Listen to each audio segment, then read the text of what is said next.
Allez, salut les amis, c'est parti pour la matinale du jeudi. Il est 8h36. On commence directement par notre ami Bitcoin sur le daily. Donc, laissez-moi dézoomer ceci. Toujours dans une structure swing haussière, structure interne toujours baissière. Et enfin, l'order flow vient de se retourner à la hausse. Alors je dis enfin, c'était pas ce qu'on attendait. Nous, on attendait un short ici, d'accord? Enfin, la poursuite du deuxième segment de mon scénario baissier en bleu. Et malheureusement pour les bears et heureusement pour les bulls, l'order flow vient de se retourner à la hausse. On a invalidé mon supply ici sur lequel je pensais avoir une réaction baissière puisque l'order flow était baissier. Et au final, ça n'a pas été le cas. Alors, encore une fois ici, qu'est-ce qu'on peut en déduire? Regardez, si je vous coupe ça.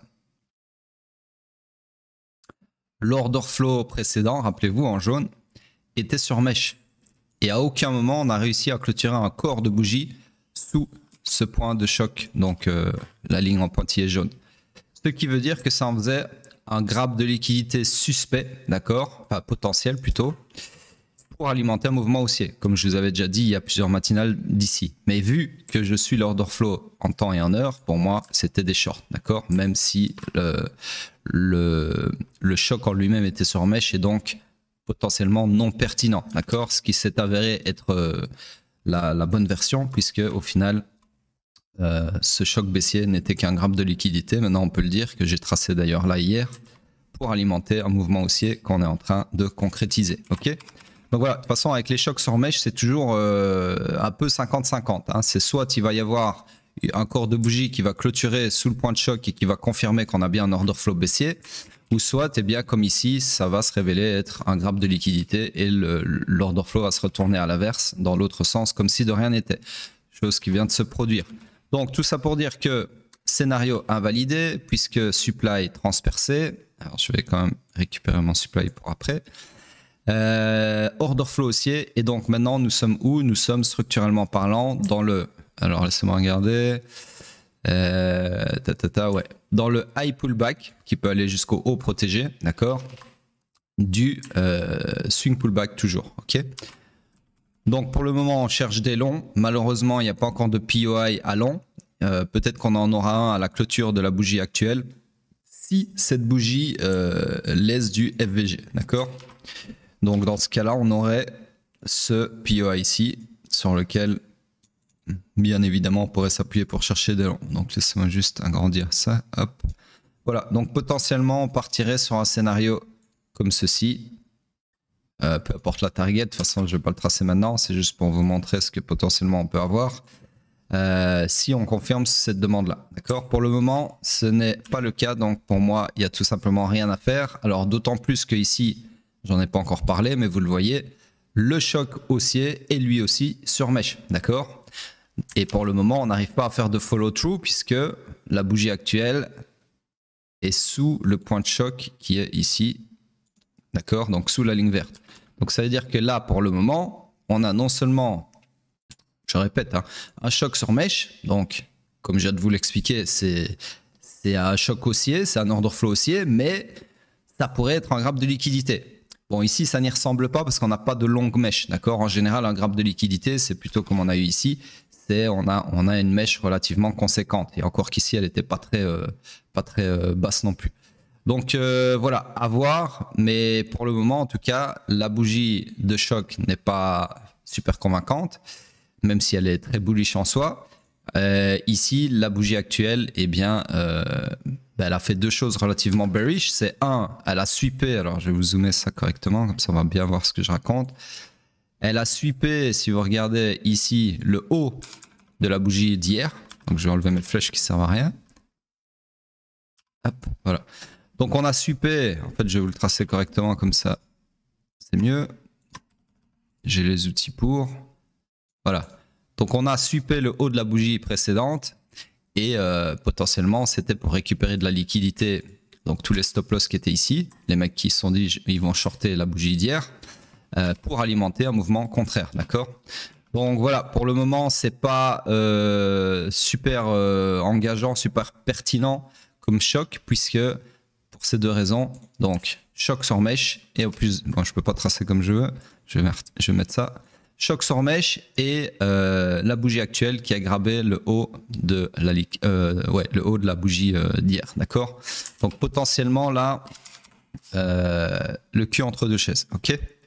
En tout cas, c'est pas aussi bullish que ça pourrait l'être, que ça pourrait le sembler, ok? Donc voilà, à voir comment cette bougie clôture. Si elle laisse une demande ici, ça sera bon signe parce qu'on pourra s'appuyer sur cette demande pour des mouvements haussiers. Vu que l'order flow, dans tous les cas, dans l'absolu, en tout cas, il est haussier, même si c'est pas un choc sur corps de bougie, d'accord? Donc voilà, à surveiller. Pour le moment, en tout cas, on est clairement, techniquement parlant, de par l'order flow, on est dans le high pullback qui peut aller maximum jusqu'au haut protégé, d'accord? C'est ça qu'il faut retenir. Maintenant, on n'a pas de scénario à exploiter puisque, comme je viens de vous le dire, on attend plus de développement du price action. Sur ce, le H4, lui, il est toujours baissier, d'accord. Structure interne, elle, laissez-moi regarder, ouais, toujours haussière ici. L'order flow aussi, donc on est toujours dans mon scénario ici qui est en train de se dérouler aux petits oignons, d'accord. Donc on a eu la mitigation ici un petit peu en retard à ce niveau-là. Peu importe le timing, hein, les scénarios que je vous trace, j'essaie pas de respecter un timing, hein, déjà trouver le sens, enfin, comment dire, ouais, anticiper le sens, la direction, c'est déjà un gros exercice en soi, un exercice difficile. Alors si en plus de ça, je dois vous mettre pile poil où est-ce que ça va taper, à quelle heure, quelle minute, je suis pas Jésus, d'accord? Donc il faut bien comprendre que mes scénarios tracés ici en bleu, ça respecte pas un timing, d'accord? Ça respecte juste des étapes, c'est-à-dire première étape, segment baissier, deuxième étape, mitigation de ma demande ici, et puis troisième étape, réaction, d'accord? Enfin, mouvement haussier. C'est tout ce qu'il faut en comprendre. Je ne suis pas là en train d'essayer de timer les bougies, ok? J'ai autre chose à foutre. Donc en gros, en plus ça nous sert à rien, on n'a aucun intérêt de timer les bougies, pourquoi faire? Donc en gros, on est toujours là-dessus. Alors ici, c'est ça que je voulais mettre. On a récupéré la liquidité que j'avais identifiée ici, donc hop, comme ceci, donc très propre. Là, le H4 vraiment très propre. On avait créé de la liquidité ici qui faisait office d'inducement vers ma demande ici. Ensuite, on a pris l'inducement en faisant une mitigation de la demande et puis on réagit en allant récupérer toute la liquidité BSL ici, d'accord? Donc voilà, là c'est vraiment très propre, ok? Sur ce, rien de plus à dire. On attend que le scénario continue de se dérouler. On passe sur le M15. Sur le M15, alors, laissez-moi cacher ceci qui appartient au H4. Hop, voilà. Donc le M15, lui, toujours, alors ça aussi, ça appartient pas au M15. Hop, voilà. Toujours baissier, ok. Ici, structure swing baissière. Structure interne, on va la mettre à jour parce qu'il s'est passé des choses. Donc laissez-moi zoomer, récupérer ça. Donc là, on a eu une perpétuation à la hausse, comme ceci. Donc là, la structure interne devient vachement balèze aussi. Alors ici, je vais mesurer un petit peu pour avoir un aperçu du degré de retracement. Prendre mon pullback. Hop. Ouais, c'est pas foufou, mais ouais, c'est pas suffisant pour moi ce retracement-là. Donc,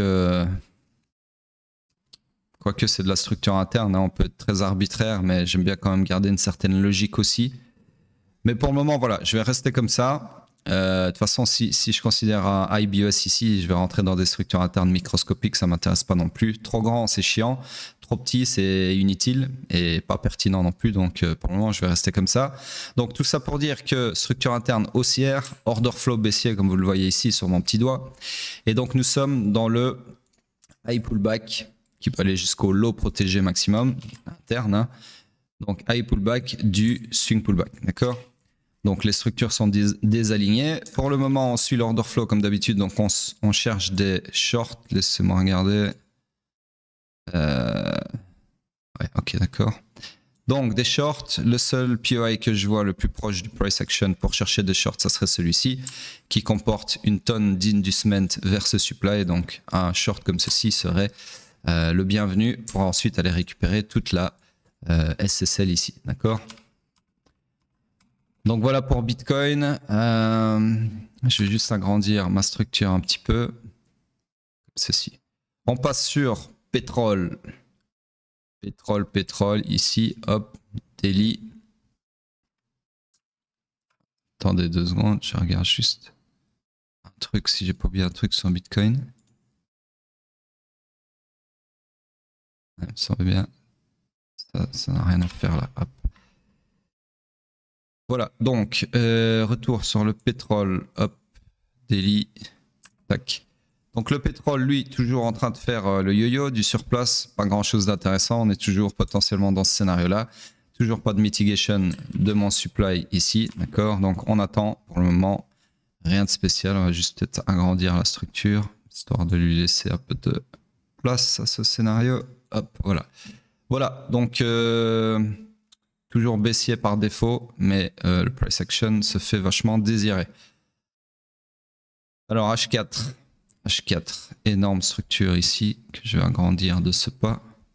Hop, voilà.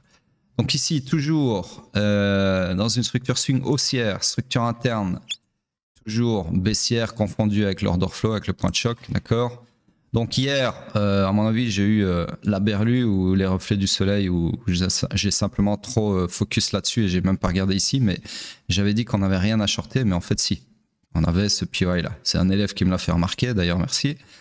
Voilà, donc en gros, on avait ce POI qui n'a toujours pas été mitigated, donc l'oubli d'hier n'est pas très grave puisque au final, on n'y a pas été. Donc en gros, ici, on est dans le iron initial du swing pullback, d'accord? Donc on cherche des shorts et du coup, ça nous donne un scénario depuis hier que j'aurais dû tracer hier en gros, mais que je trace maintenant vu que j'ai oublié malheureusement. Voilà, et comme ceci, donc target bien évidemment le week low interne, d'accord? Ici, ok. Alors attention, week low interne, oui, si vous voulez une target interne. Maintenant, d'un point de vue structure swing, le low ici est strong, donc il est censé tenir, d'accord? Donc du coup, normalement, vu que la structure swing prédomine sur la structure interne, je ne peux pas mettre une target plus basse que le strong low swing, d'accord? Donc le strong low swing ici, qui est un rien plus haut que le weak low interne ici, qui est un rien plus bas, d'accord? Donc du coup, ici, je ne peux pas aller plus bas que la ligne bleue, ça, vu qu'elle est alignée sur le strong low swing, d'accord? Et le weak low interne, il est un rien plus bas, il est ici, d'accord? Donc voilà, sur ce, c'est le scénario H4. On passe sur le M15. Une petite seconde, je dois mettre pause 2 secondes. Ok, désolé, je devais gérer un truc. Donc, en gros, M15, je dézoome, structure énormissime, toujours baissière. Donc, laissez-moi juste ajuster ça. Donc, toujours baissière, la structure swing. Structure interne ici, alors on va la mettre à jour, récupérer le POI des bas. Donc, retournement à la hausse ici. Ensuite, pour moi, on a eu quoi? On a eu... ouais. Ok, donc perpétuation à la hausse ici. Ensuite, continuation encore à la perpétuation à la hausse. Ensuite, continuation, perpétuation à la hausse. Et ensuite, retournement à la baisse. Et on est toujours dans cette structure interne baissière. D'accord? Order flow également baissier. Donc nous sommes... C'est moi regarder. Ok, elle est baissière. Donc nous sommes dans le iron final, d'accord, destination le week low interne du swing run final, d'accord. Donc on est bien aligné à la baisse pour le moment du moins. Et sur ce, dans tous les cas, on suit l'order flow, on cherche des shorts, d'accord. Donc le seul POI, en tout cas le plus proche du price action à shorter, ça serait celui-ci. Donc là tout de suite sur le pétrole, ce que je verrais, ça serait un truc comme ça, ok, pour aller récupérer par exemple toute cette SSL ici. Voilà, donc on passe sur Hype, parce que Hype, c'est pas que je vais le faire tous les jours, je vous ai prévenu, mais tant qu'il se passe des choses intéressantes, il est intéressant de le suivre. Donc ici, vous voyez à votre grande joie, je suppose, que l'order flow s'est retourné à la hausse et que donc on a invalidé mon scénario baissier ici, puisqu'on a transpercé le supply ici, d'accord ? Après avoir rebondi sur cette demande que j'avais identifiée dans un scénario, enfin dans 2 scénarios précédents, d'accord? Enfin, il y a 2 scénarios de cela. Donc tout ça pour dire que ben là, plusieurs choses se sont passées. Donc, je vais recommencer dans l'ordre. Scénario invalidé, puisque supply invalidé. La réaction sur la demande ici s'est effectuée, ok? Ça, j'efface le graphe de liquidité de l'ancienne structure puisque la structure vient de se retourner à la hausse. D'accord? Donc là, deux choses extrêmement bullish sur Hype. C'est un, on a retourné la structure qui était baissière à la hausse. D'accord? Donc rien que ça, c'est bien bullish. Hop. Et également l'order flow. Donc l'order flow s'est retourné à la hausse afin de faciliter un retournement de la structure à la hausse également. Donc là, on a une structure qui est maintenant fully align à la hausse, d'accord? Donc là, oui, maintenant, on cherche des trains qui partent vers to the moon, d'accord? Avant ça, ça m'intéressait pas, mais là, maintenant, il n'y a plus de raison de chercher des shorts, bien évidemment, ok? L'order flow et le price action et la structure me montrent que c'est l'heure de chercher des longs, d'accord?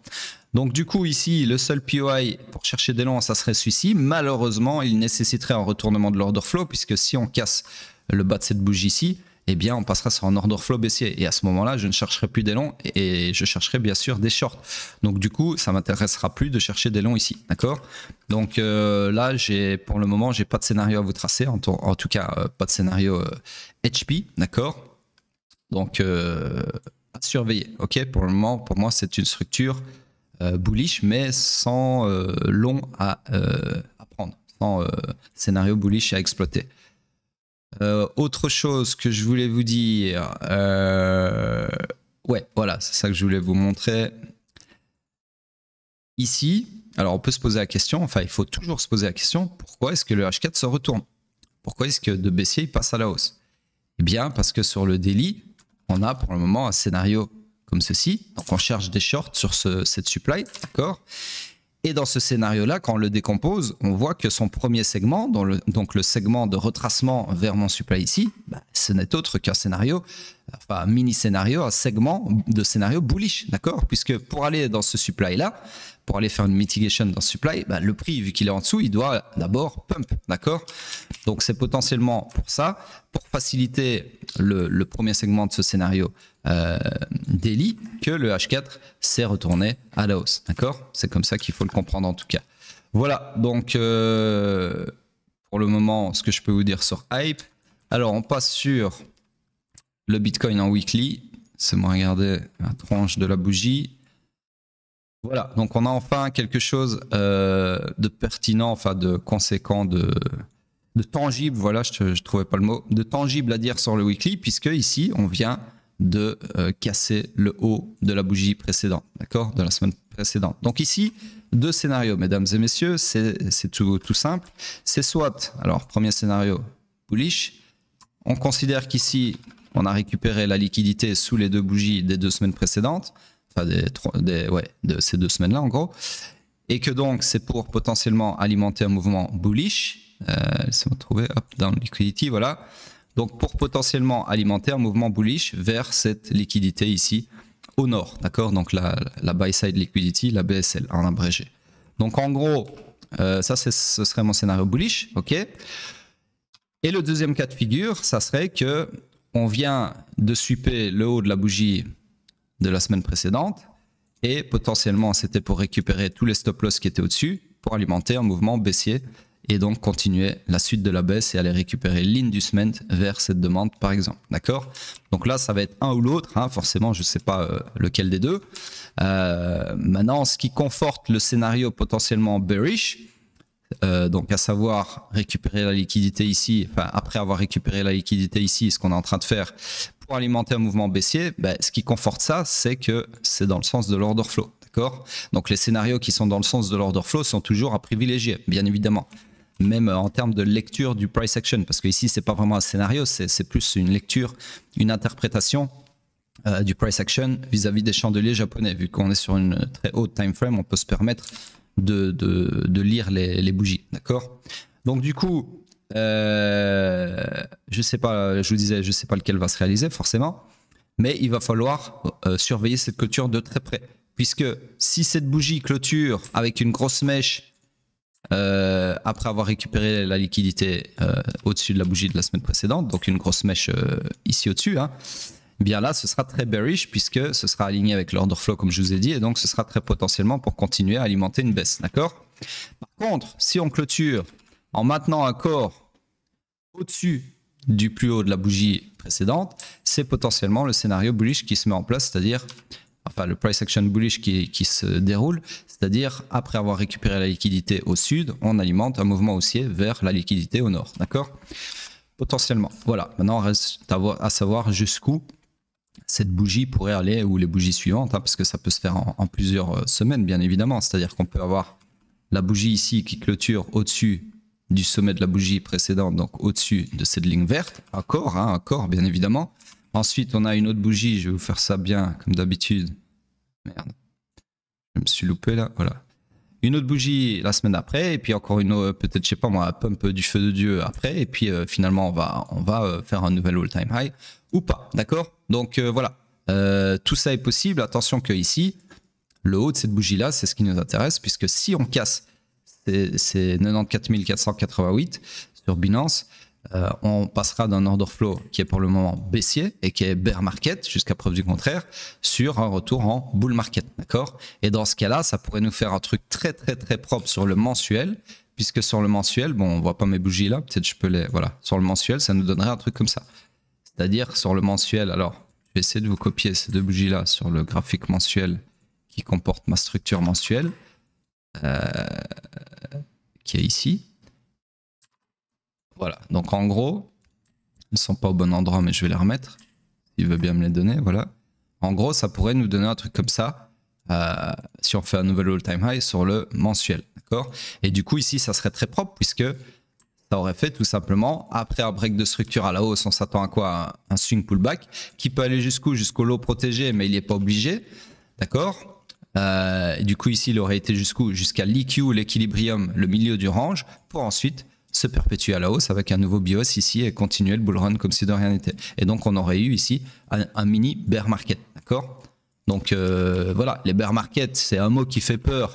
Tout le monde se chie dessus quand je dis, enfin moi ou un autre, quand on dit bear market, quand on prononce le mot interdit, mais un bear market, ça peut durer quelques semaines. Ça reste un bear market. À partir du moment où on est sur un order flow baissier en weekly, pour moi, on parle de bear market. Et ceux qui comprennent toujours pas la logique derrière ça, je vous invite à aller voir ma vidéo la plus vue de la chaîne, qui est comment anticiper un top de bull run, et vous comprendrez pourquoi je ne jure que par l'order flow weekly pour parler de bull ou de bear market, d'accord? Alors forcément, comme tout en trading, ça marche pas tout le temps, mais ça marche très souvent. Et le plus important, c'est pas que ça marche souvent ou pas souvent, ça s'en bat les couilles, c'est que ça rapporte beaucoup d'argent si c'est appliqué correctement, d'accord? Donc ici, potentiellement, ce que je suis en train de vous dire, c'est que si ce scénario bullish que je viens de vous montrer là se réalise, c'est qu'on est potentiellement dans ce scénario-là qu'on a eu en 2024, d'accord? Bref, je dois vous laisser parce que c'est l'heure de trader. Sur ce, les amis, la dominance, on s'en branle, elle fait rien, et je vous dis à plus tard. N'oubliez pas de commenter. Commentez, s'il vous plaît, commentez.